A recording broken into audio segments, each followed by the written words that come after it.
숨진 쌍둥이에 대한 최초 학대 의심 신고가 이뤄진 건 지난 9월 25일 쌍둥이 중 동생이 갈비뼈 골절과 두부 출혈로 확인됐고 학대 신고 의무자인 의료진이 경찰에 알렸습니다. 생후 7개월 된 영아에게는 일반적이지 않은 심한 부상으로 보였기 때문입니다. 경찰은 닷새 뒤인 30일이 돼서야 관할서인 전남경찰청에 사건을 이첩하고 쌍둥이 부모 등을 상대로 학대 여부 조사에 나섰습니다. 아동복지법에 따라 여수시 소속 아동학대 전담 공무원이 동행했습니다. 경찰과 여수시는 당시 조사에서 친모의 우울 증세와 남편의 육아 방임 등을 확인했다고 밝혔습니다. 의료진의 적극적인 신고가 있었지만 당시 경찰과 여수시는 학대 판정을 내리긴 부족하다고 판단했습니다. 친모와 남편이 혐의를 강력하게 부인했고 참고인으로 17명의 산후 돌보미를 추가 조사하느라 쌍둥이가 사망할 시점까지 약 2달 동안 학대 판정을 유보한 겁니다. 현행 아동학대 처벌법은 학대 신고 시 경찰과 지자체 공무원은 지체 없이 현장에 출동하도록 명시하고 있습니다.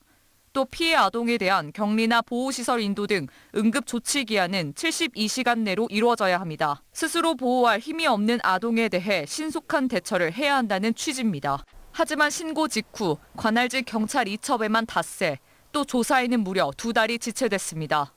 그 사이 쌍둥이는 숨졌고 경찰은 부모 등을 상대로 학대가 있었는지 뒤늦게 수사를 진행 중입니다.